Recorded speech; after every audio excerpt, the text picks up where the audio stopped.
Hi, I'm Alicia. I work with JJ to produce the podcast of Jewish Ideas. I'm cutting in before our show this week to express the immense sorrow we feel here at the podcast. It feels strange to work on a Jewish show that focuses on anything other than the situation in Israel and Gaza, but showing the vibrancy of Judaism and her ideas is one of the reasons we started the podcast. And we think that mission is especially important this week. So even though today's episode was recorded a few weeks ago, we hope it can serve as a comfort, a distraction, a salve, or perhaps even a wellspring of strength.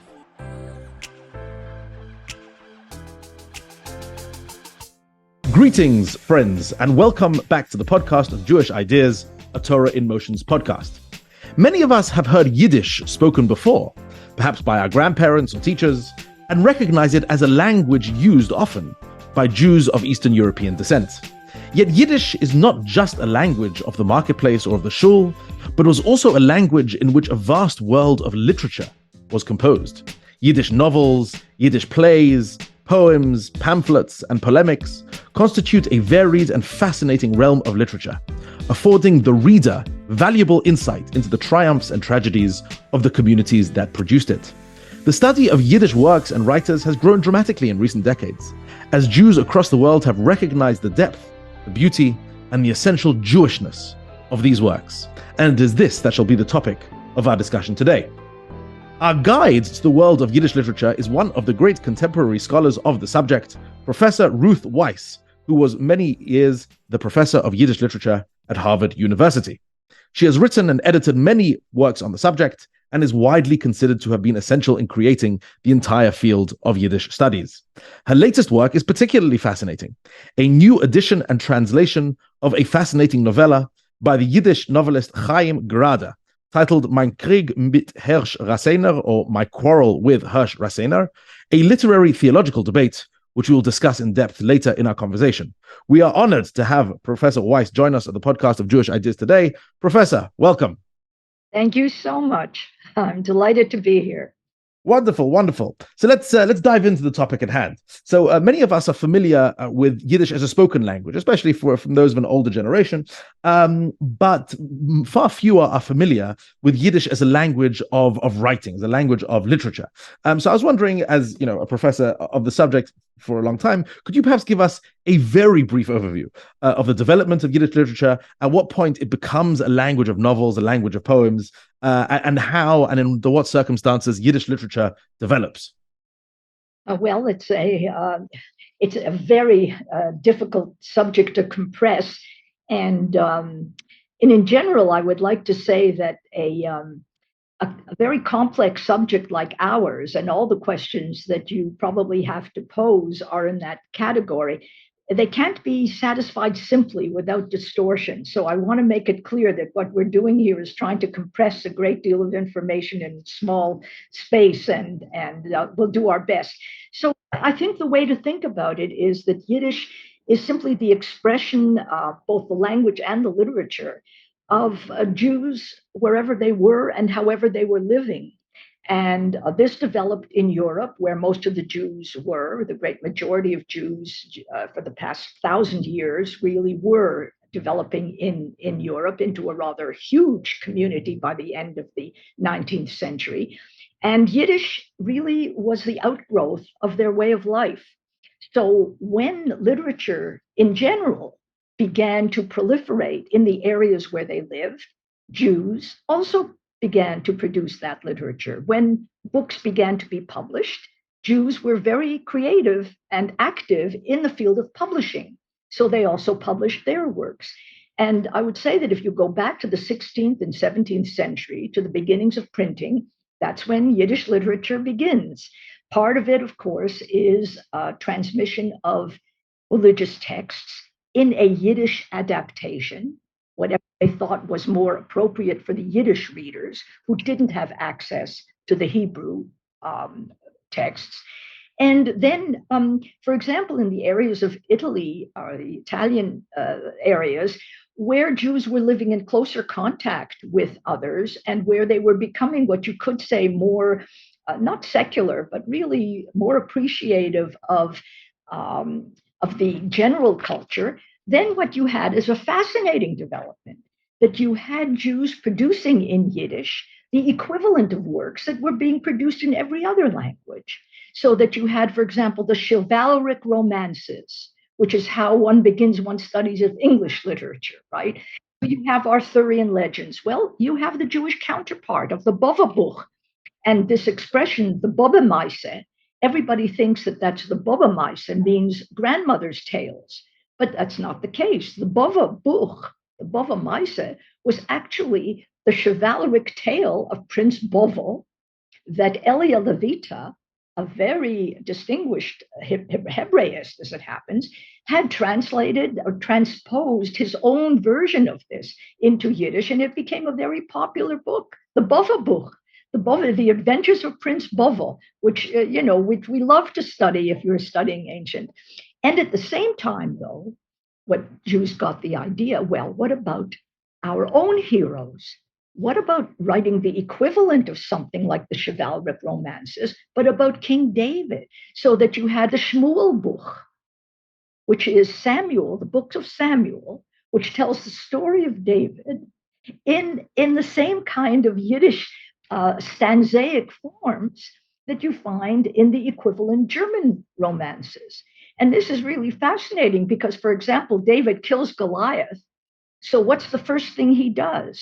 He asks for the armor that he can take to the marketplace to sell because he's transposing it into, the chivalric, wars that you see, all this armor. Well, as a clever businessman as well, David thinks, wait a minute, this giant with all of this armor, I can also make good use of it in the marketplace.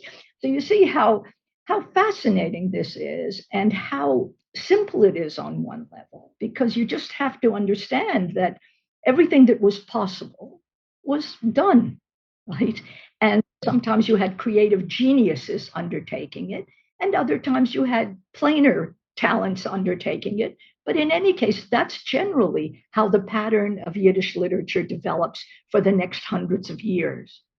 And that's already, we say, from about the 16th, 17th century. Right. But then there is a hiatus, because Yiddish, generally Jews, are thrown out of Western Europe and they move in very much larger numbers into Eastern Europe, where they're living surrounded by peasant populations largely, right? And they're living in the Slavic zones, and they have a different kind of interaction with their neighbors. And printing is at a different stage.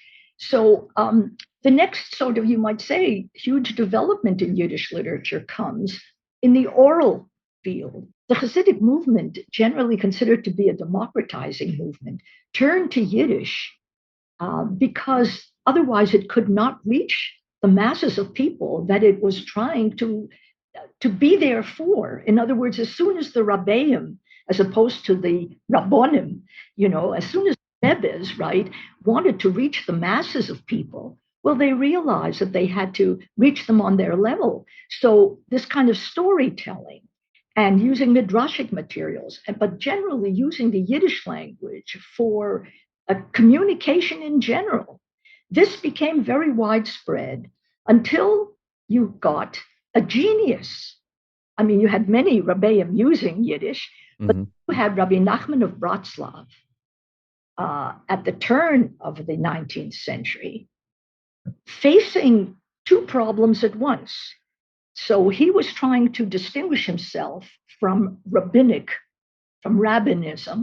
and through this new approach to religious, communal, ecstatic, and direct communication with God, affecting the emotions, involving the whole person, and so on.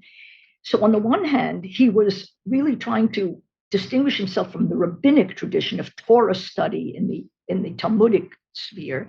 On the other hand, he was already very much aware of the Enlightenment.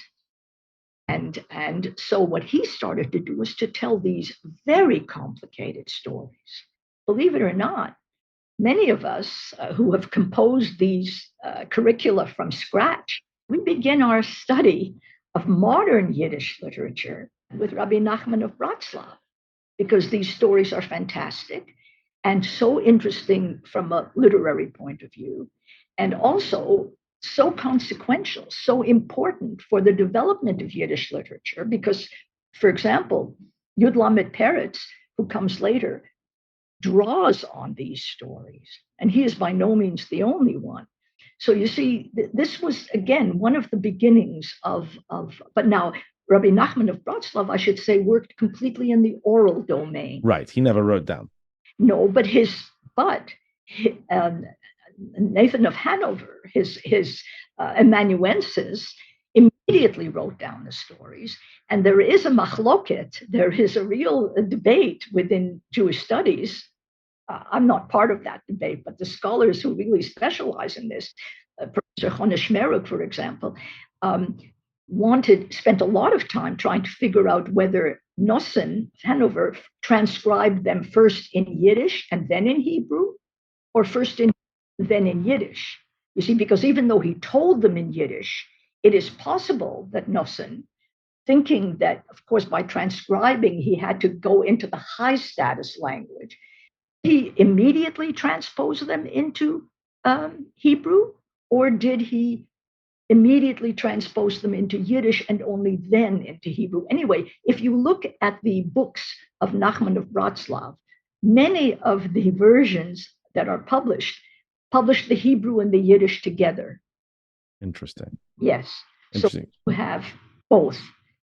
So that's an important stage. Of course, as you say, Nachman of Breslov at the end of the day was a Hasidic leader, Hasidic thinker, and many of the Yiddish writers that came after, who are the heart of the Yiddish canon, I suppose, certainly as they are read today, were not Hasidic rabbis, to say the least. Many of them were not particularly religious, or they hadn't, or they left that part behind. So was there this switch within Yiddish literature that can be discerned in the 19th century? Well, when you use the word switch, it gives the wrong impression, because it seems as if something changes overnight and there's an immediate transformation from one to the other. The culture doesn't usually develop that way, and this culture certainly didn't. So there is a gradual evolution from the beginning of the 19th century, right, when we were speaking of, and when from, Hasidism itself changes, and when all the circumstances change, and then when printing becomes really, mass printing begins, that affects the culture immediately. So during the 19th century, you have tremendous changes taking place. And this is where the importance of what you're talking about begins for us, because what one doesn't realize when you're even introducing the subject to someone who's so invested in it and interested in it, what you haven't begun with is that the whole process of modernization took place in Yiddish. Because Mendele Moicher's Forum, for example, with whom one would also very often begin the course of study of Yiddish, modern Yiddish literature, Mendele Moicher's Forum begins as a Hebrew writer, because the understanding of all these intelligent and well-educated young Jews is that if you're going to be a serious writer, you have to use Hebrew, the high-status language. So Mendele begins as a modernizer, a critic of traditional Judaism, but he begins to write in Hebrew. And he writes in Hebrew and he writes in Hebrew, but then two things happen. One, that the Yiddish press begins as inserts into Hebrew publications, the Yiddish press. And then one day, as he puts it, he says, Lemi ani omer, for whom am I working? From whom am I writing? I am writing these polemics in Hebrew about the need for modern education. Well, but who's reading them? The person who was reading it are people like me. But if I want to affect the masses of Jews, I have to write in Yiddish. And he becomes an amazingly important Yiddish writer. Now, he becomes amazingly important, but that's not it. He becomes very important because what he experiences and what he writes about is, let me tell you, the most important things that I have learned about Jewish politics and about nationhood in general and about modernity and liberalism and all the things that one thinks about, I learned from Mendel Forum, whose real name is Sholem Yankov Abramovich. And in Hebrew, he wrote as Sholem Yankov Abramovich. But when he was writing Yiddish, he created an author in his place, a persona in his place, Mendele the book peddler. So this was such a work of genius, because Sholem Yankov Abramovich would have to come to you from the outside, from above, and speak. Who would listen to that? You don't want to listen to some. And he would sound like a rabbi preaching to you, or some authority preaching to you. But Mendel Forum is the person who fits everywhere. He's the book peddler whom everybody waits for, because he's bringing you everything. He's bringing you Sforim. He's bringing you the Siddur that you need. He's bringing you the new Megillah that you need for Purim. But he's also bringing you these modern new Hebrew and Yiddish books that are being published. So these maids, these women who are reading only Yiddish, and they want to read the newest little adventure book in Yiddish, Mendel is also serving them. So this is now the author. Mendel Form is now a different writer. He writes for the educated, yes. So he will use all kinds of funny things that you will only know if you really know the Tanakh very well. But really, he's speaking in a button to button, we would say, language. He's speaking, really on the level of we're all in this, a people together. And this is the modern Jewish people, right? Speaking in its vernacular, in its everyday language. And that's how I'm writing to you. And he started this. Then Sholem Aleichem comes along and he says, Ich bin an Enikel. He calls Mendele the Zayde. He calls him grandfather, as if there was a tradition of Yiddish literature already 3 generations old. I mean, it's also an invention. What? I mean, Zayde? I mean, you're the next generation. You're not 2 generations away. But Sholem Aleichem already saw himself as being really almost 2 generations away, even though he was only really 1. And he himself invents a personality, because he is Sholem Rabinovich, who also wrote in Hebrew, also had that same dichotomy, but Yiddish for him was just, but to him it came much more naturally. Of course, Sholem Aleichem not only created his own literary persona as an author, but also created one of the great literary personalities, which is, of course, Tevye the Milkman, who is known to many as the central character of the film Fiddler on the Roof, but also is the central character of many amusing stories that are really some of the great stories of Yiddish literature. Yes, well, there's no question that he made Tevye into the best known personality in Yiddish literature, even during his lifetime. I mean, of course, Fiddler on the Roof has done something else. The Americanized version, I would say, of Tevye, who is wonderful. But I would also say, with an asterisk, that this is the Americanized version, of course, of Tevye. If you want to have access to the brilliance of what Sholem Aleichem created, you have to go back in translation if necessary, but you'll have to go back to the original, because Tevye is a work like no other in literature as a whole. I don't mean in Jewish literature. Tevye was written over 20 years. It's about someone through time, like the novel takes you through time. But Tevye is the only work about the clash of generations that was actually written in real time, because Sholem Aleichem created him in 1894, 1895, and then came back to him in 1899, and then again in 1904, and then again in 1906. You see that? Every time there was a crisis in Jewish life, he brought Tevye back into being in order to have Tevye face that crisis. Now, who was really facing it? Sholem Aleichem, of course. Sholem Aleichem had created himself in the figure of Tevye. And I think that Tevye is by far the most personal of Sholem Aleicham's works. He really spoke through Tevye and made Tevye into what I call the first stand-up comedian, because he is trying to amuse you, right? He's very creative in the way he tells his stories. But also trying without trying, because he's often the butt of the joke. But he's often the butt of the joke. But if you notice, the best comedians always tell stories at their expense. Right, that is true. Malcolm understood that, right?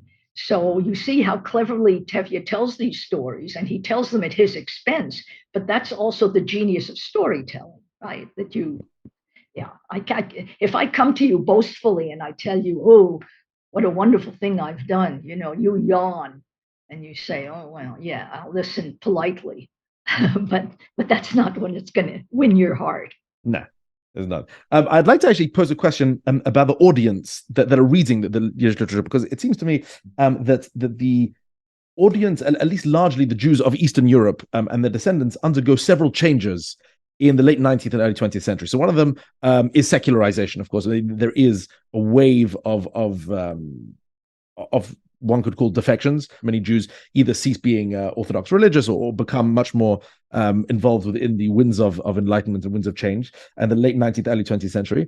So that's one discernible shift. But also, it seems to me that a lot of Yiddish literature, especially in the early 20th century, becomes the preserve of socialists and communists and left-wing writers as well. This seems to be a very important part of again the development into the 20th century. Have I diagnosed this correctly? Does Yiddish shift more into more secular and more left-wing terrain politically during this time, or have I once again provided a vast overgeneralization that you must now correct?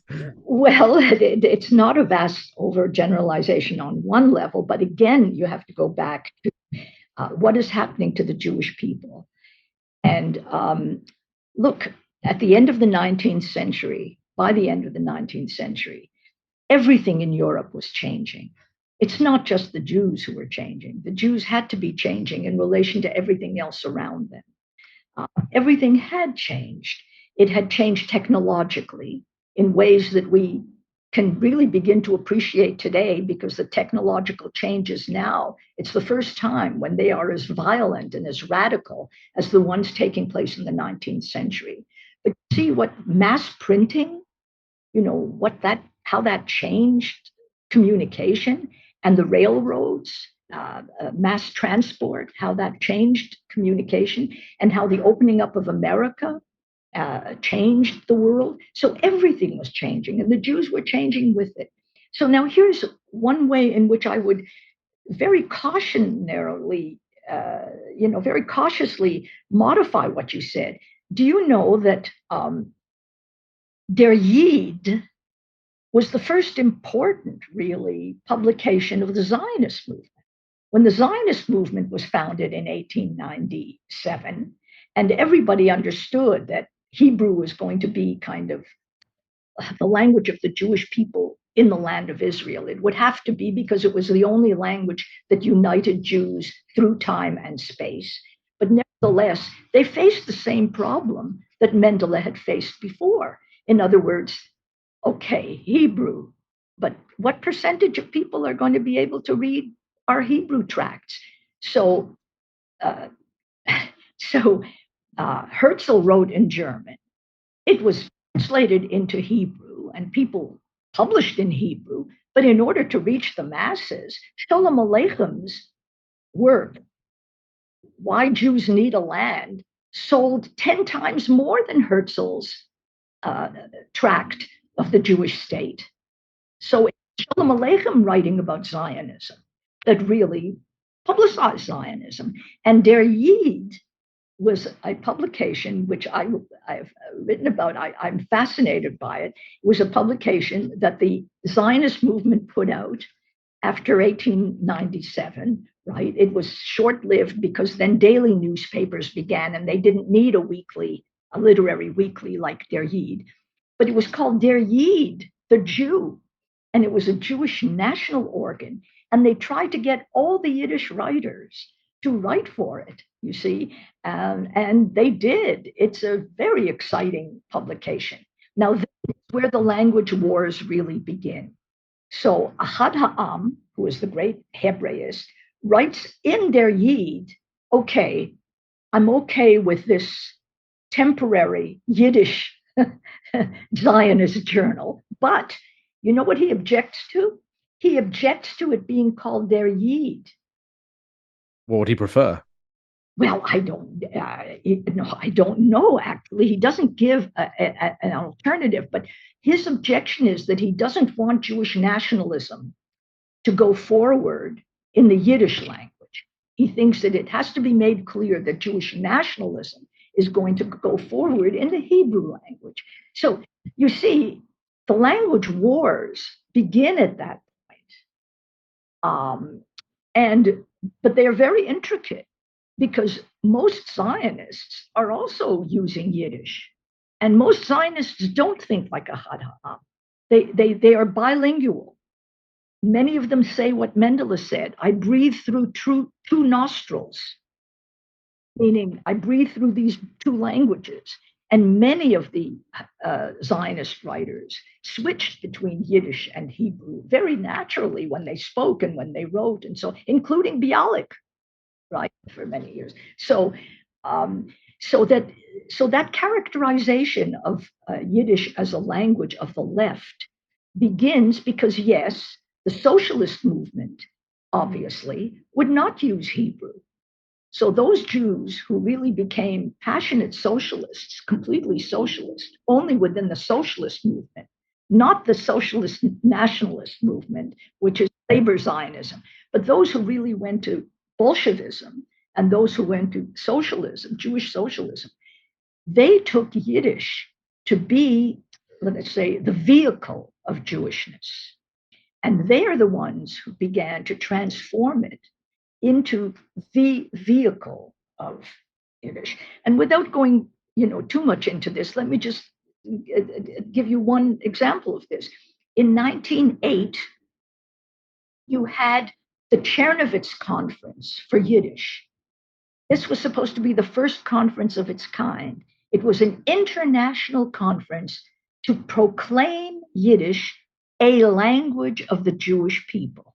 In other words, to give it the recognition as a literary language, as a language of theater. It had gained a certain status, and the Chernovitz Conference wanted to solidify that. So Peretz was the leading figure. Yud Lamed Peretz was the leading figure at that conference. But young people came as delegates to this conference in Chernovitz. But at that conference, there were already people of the left, far left, we would say, right, who wanted to change the resolution from a language of the Jewish people to the language of the Jewish people. In other words, they proposed a counter resolution that Yiddish was to be proclaimed the language of the Jewish people. You understand the aggression there? Oh, absolutely. And they, because of Peretz's leadership, they actually voted it down.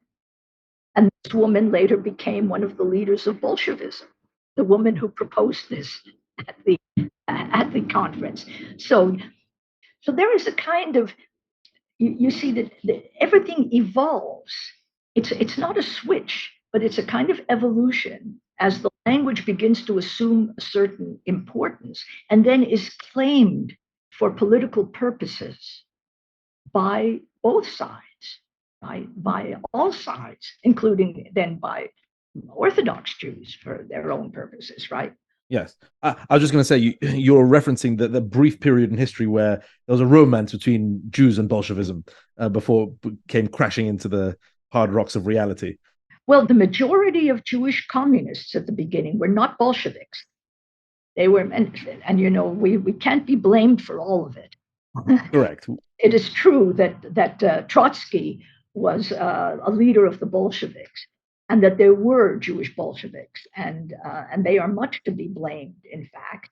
But the majority of Jews, even those, let alone those who were socialists, but those who were communists originally, were not of the Bolshevik Party, and they really would have preferred a constitutional shift to communism. had the Bolsheviks not seized power in 1917. Yeah. This is an excellent background to what I want to ask next, which of course the arrival of Yiddish on American shores. So in the 1880s and the 1890s, there's a massive wave of immigration from the Russian Empire, which encompassed all the states of Eastern Europe essentially. Close to 2 million Jews arrived in the United States, many of which settled in New York, and many of whom settled elsewhere. And suddenly you have obviously a very large body of Yiddish-speaking people in the United States, and this is where American Yiddish works and Yiddish literature. This is really the fuel to that fire. So, what happens when Yiddish meets America? Everything. Everything. Okay, that's a great answer. Okay, we can move on. Yes, everything happens. As many different Jews as there are, that's, basically as many different things that you have. But you have, one of the most exciting things is that you have on the Lower East Side the largest concentration for a while. I think that was the densest population area on earth for a while. And that was largely a concentration of Jews. And many of those who came, especially after 1905, 1906, were young men and some young women who were escaping the Tsarist Empire. And they came very creatively. And so you have movements of Yiddish theater, movements of Yiddish poetry. Poetry, more than prose, is the original vehicle of these writers. So you have a really spurt of literary creativity, cultural creativity. And at the same time, so this is happening. And the young people who come, let's say 17, 18 years old, you don't change your language if you're a writer at that point. So whether they like it or not, Yiddish is their language of expression, and it remains that. So you have an unbelievable American Yiddish literature on these shores. I mean, Jacob Glatstein alone is a poet and writer to whom one can devote a lifetime of study.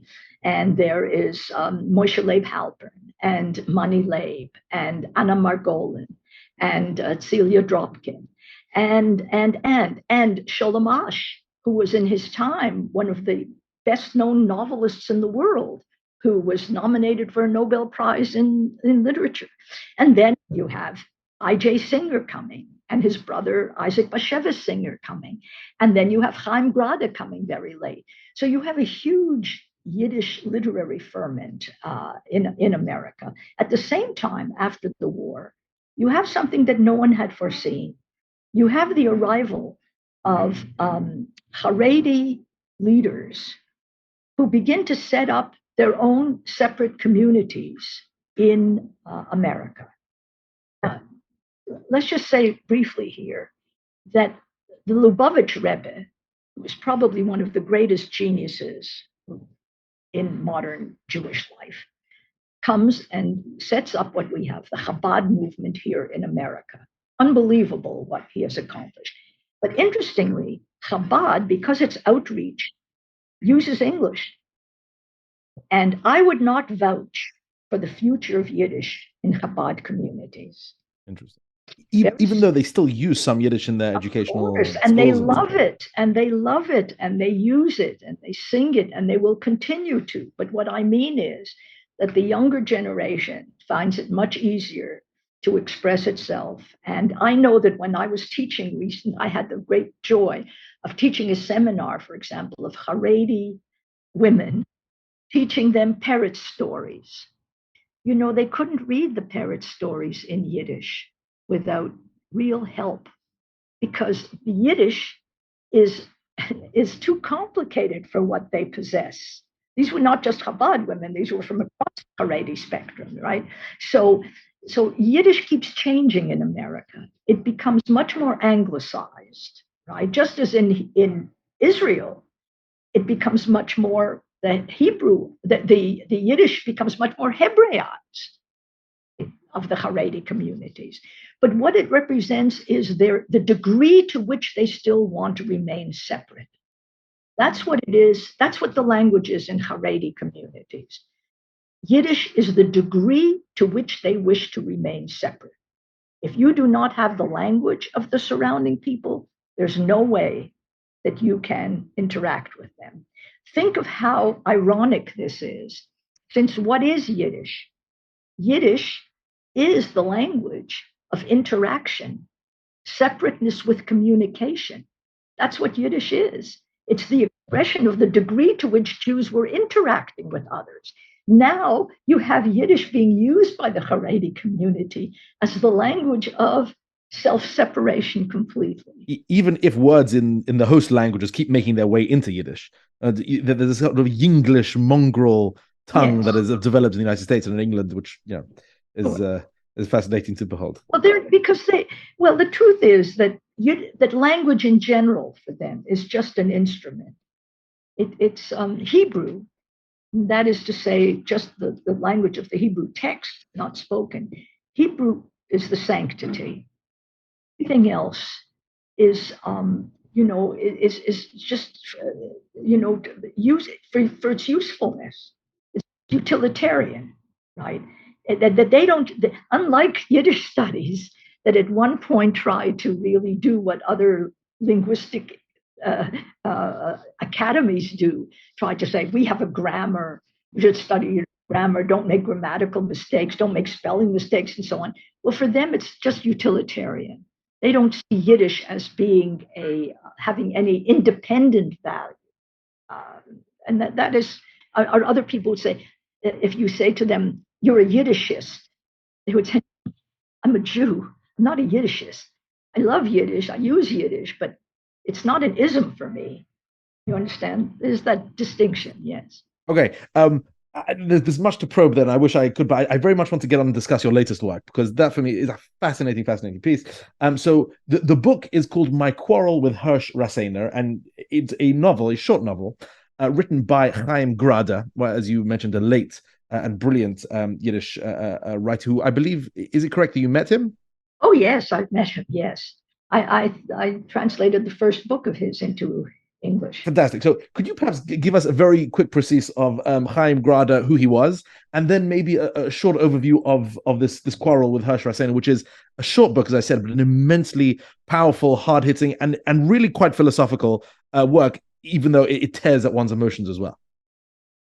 Great. Okay. Let me just say I misspoke. I didn't translate his first book. The first book of his to be translated into English, and that's all I meant to say. Well, Chaim Grade was a product of his time, but quite an unusual one. He was born in Vilna and raised in Vilna, and because his father had died, and his mother thought that he would become a great rabbi, he was sent to a yeshiva, and the yeshiva to which he was sent is a Novarodok yeshiva, which is a very specific kind of yeshiva, very intensely self-critical. The founder of the Musar movement had a brilliant insight. He said that teaching the Talmud did not make for an ethical personality.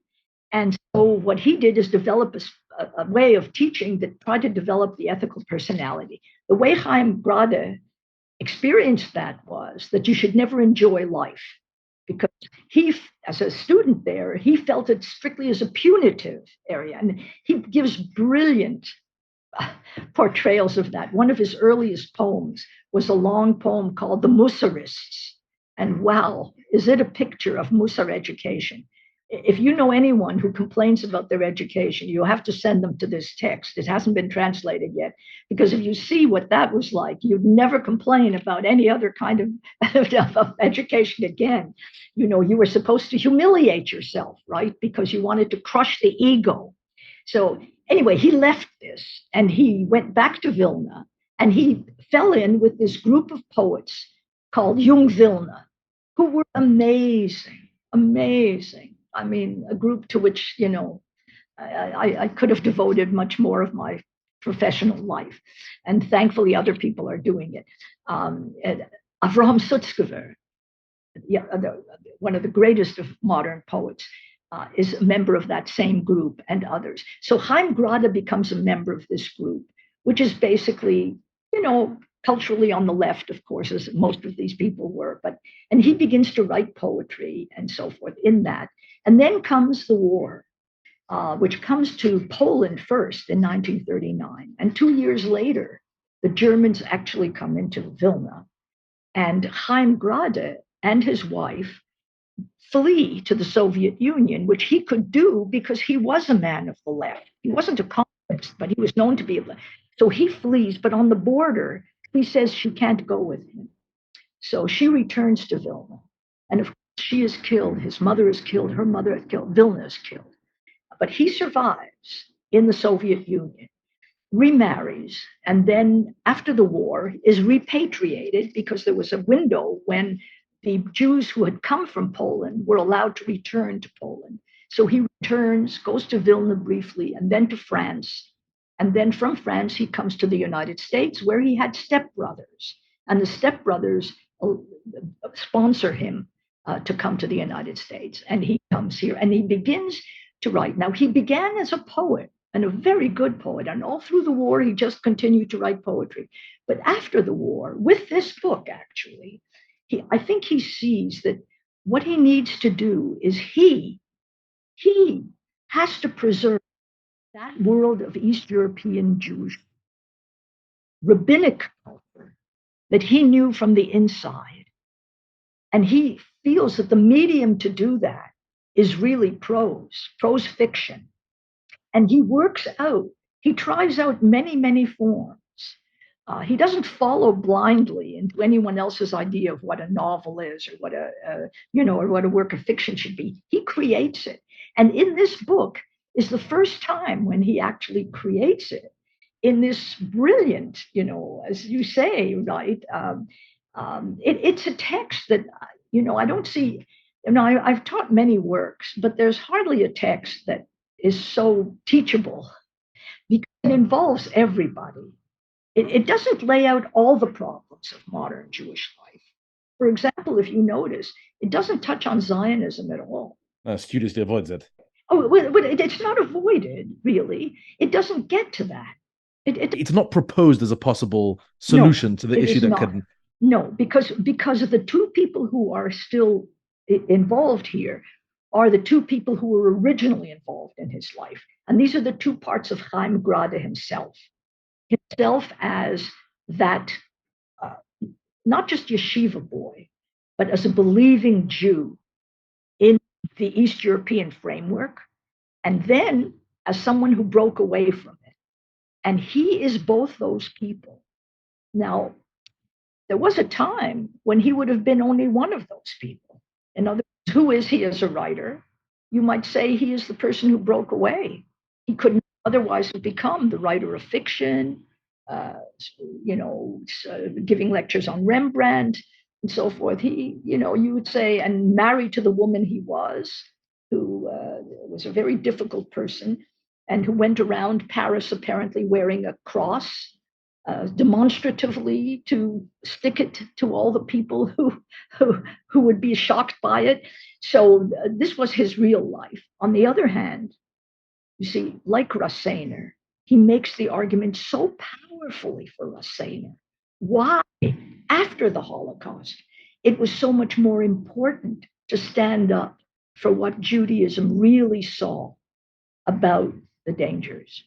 So let me pause you right there, just to give sort of the literary frame and to discuss it. So yes, the little novel consists of several chapters in which the first person narrator, Chaim, who's supposed to be Chaim Grade, calls himself Chaim Vilner in the book, and he meets with a friend of his from the yeshiva called Hirsch Raseiner. Now, the first two chapters take place before the war, in which the two of them met and they discuss Chaim's leaving of the yeshiva and leaving behind, religious observance, and they bandy that about a little bit. But most of the book, actually from chapter 3 onwards, they meet after the war. They meet in Paris, and of course, both men have lost the vast portion of their families, the vast portion of the entire world they knew, and they're now in Paris.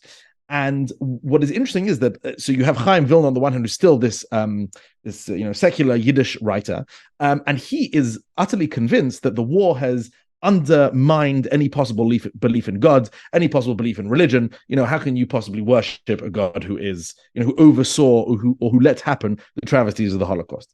And then you have his interlocutor, Hirsch Raseiner, who, as you were about to say, Professor, gives the argument for why to remain, or it's mainly phrased in the negative. How can you, Chaim Grade, remain non-religious, secularist, the Yiddish writer after the war. How can you believe that? So what is the argument of Hersh Raseina? You're right. It's put extremely powerfully. It's almost as though Chaim Grade wants his opponent to win the debate by placing in his mouth very lengthy, very powerful, very compelling arguments, really against humanity, I suppose.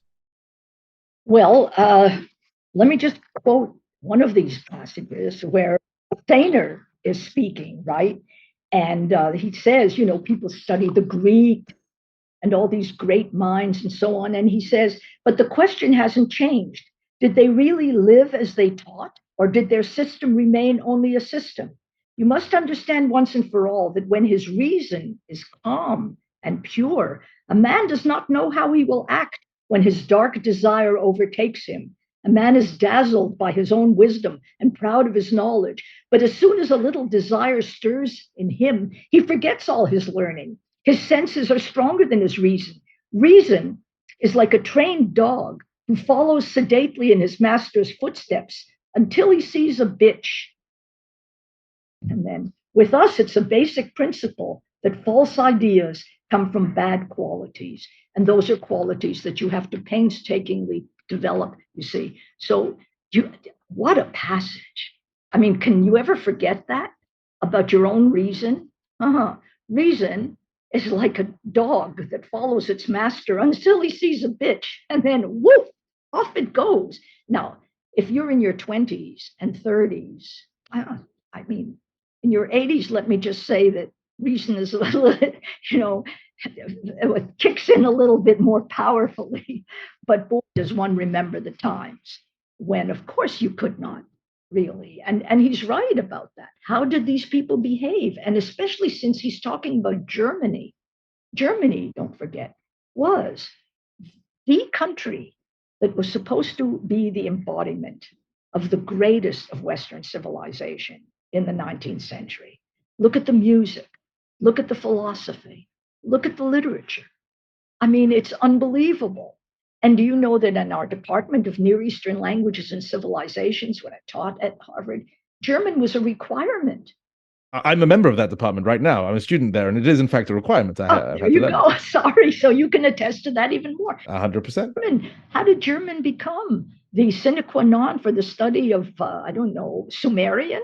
You see, but it did, of course, because that was the language of culture. So what Hersh Raseiner says in those passages that Chaim Grade has created for him, right, is what is in Chaim Grade's Kishkis. It is in his, it is the strongest thing. And I think, frankly, that's why he created this, because these are things that he could not have said as Chaim Grade. Grade was already too much part of that world.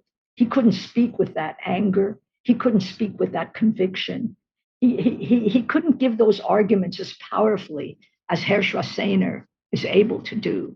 So that's this, one person in two voices, as it were.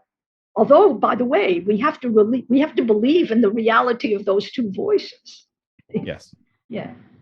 And do you think that Grade wanted the debate in this book to end on a sort of a teiku, on a sort of aphoretic note which neither side win? Yes, I do. I very strongly do believe that. And and in classes, I mean, this is the best test of it, because after all, the readers count for a great deal. And many people think that Raseiner wins the debate on debating points. But of course, Chaim Grade ends and the debate, and he is he's the figure closest to most of us, because we're reading it as a secular text. That's how we read it. That's the context within which we come on this. And when he says at the end, let us embrace, it is so interesting. May I digress for a minute here? Please, of course. Well, just yesterday, I was sent a video from Israel that has just been made. And it is a video called I Hate You. And okay, interesting. It's a rap thing. You've got to see it. It's absolutely brilliant. And it's these two guys who are sitting the way one is sitting here over, both sides of the microphone. And one begins the rap and he says, I don't hate you. I really love you. But, and then he gets up and he yells at him all these things that the Haredi side has been saying in present debate in Israel over the reform, presumably, ostensibly over government reform, but obviously over so many other things. And he pours out on this guy his wrath. And then he says, but I don't hate you, but I don't hate you. And then the other guy gets up and he does the same. I don't hate you, and so on. And then he gets up and he lets out at everything that the leftist or that the liberal side is saying against the Haredim. And then he says, I don't. And then do you know how it ends? Two ways. One is that there is a siren. It doesn't say for what, but obviously like for Yom HaShoah, and they both have to get up. But even after that, how do they end? By a big embrace of one another, hugging each other, the same as Chaim Grade's ending, the exact same. Come, but let me embrace you. I mean, it's too much, isn't it? It is. Can I pour a tiny bit of cold water on your theory, which I'm sorry, I must point out, which is that Chaim Grade doesn't say they did actually embrace. No, I know. The last sentence of the book is, come, Reb Hirsch, let us embrace. Right. And then the novel stops. And you don't know, did he embrace him? Did they actually embrace each other in the end or not? We actually have no idea. And when I read that, I thought, wow, that's fantastic. We've no idea if he acquiesced her giving him a hug. I thought that was brilliant. Bless you. Sorry that's for wonderful. that. That's wonderful. Wonderful. Sorry for that. I appreciate it so much. Absolutely. I want to ask sort of more general about this book, because this book really is in many ways a sort of a work of post-Holocaust theology, right? It is a work of, can one be religious? Can one not be religious in the aftermath of the Shoah? What is the more reasonable and more humane approach for a Jew to take after the Holocaust? And I just wanted to ask more broadly, I mean, I know there is a tradition, certainly within sort of English philosophical writing post-Shoah, that there is this tradition of theodicy in the wake of the Shoah, and you have Fackenheim, and you have Berkowitz, and you have Rubinstein, and many others who've sort of written in this, Soloveitchik written in this vein. Does Yiddish literature have that reckoning, have that confrontation with the Holocaust in this sense, or is this book really, the major example of this?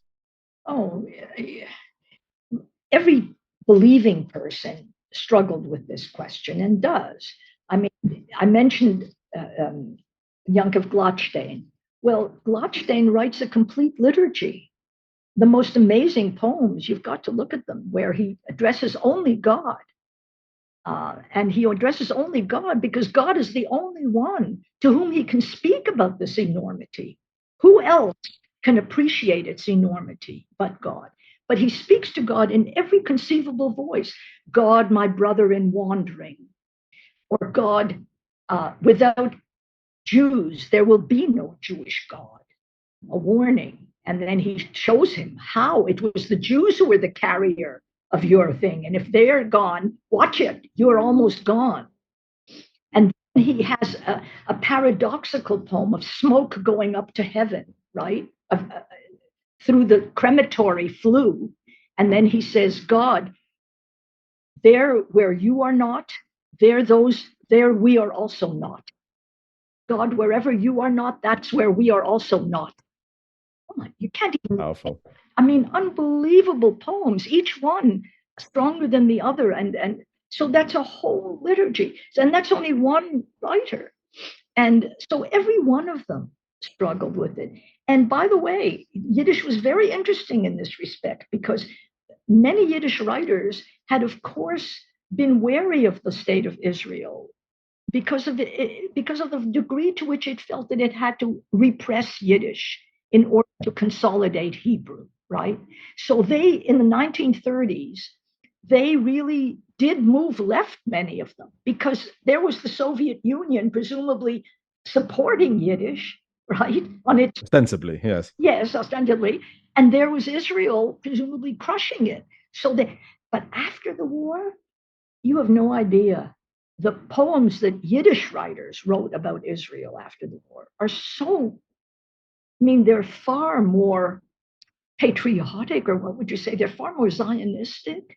They're far more excited, loving, passionate than many of the Hebrew writers who are already there, right? And they can, so you see how the theology, if you wish, or the national feeling, which is sometimes really just bound up with it, how this changes, and really, the most devastating thing is that people, even in this generation, can forget the miracle of the fact that the Jewish people, after 2,000 years, recovered its national sovereignty in its homeland in the same decade as it suffered the most humiliating catastrophe in human history. Now, that's a miracle that the Bible never recorded. That's a miracle that no other people ever could have conceived, and that no writer could ever have conceived. Well, the Yiddish writers, boy, did they understand it, many of them. And I would say, unfortunately, this is not presented much in Grada's book, My Quarrel with Hersha Raseina. No, that part of it is not. No, it doesn't finish on that, which is a pity. If we can go back and harass Chaim Grade, say, why isn't this given? We wouldn't. You know why we wouldn't? He wrote also, by the way, look up his writing about Israel.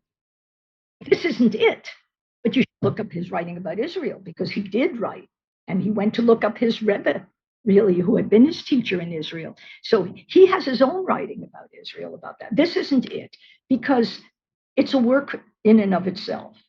It's a quarrel that is on the theological national level, and he keeps it there.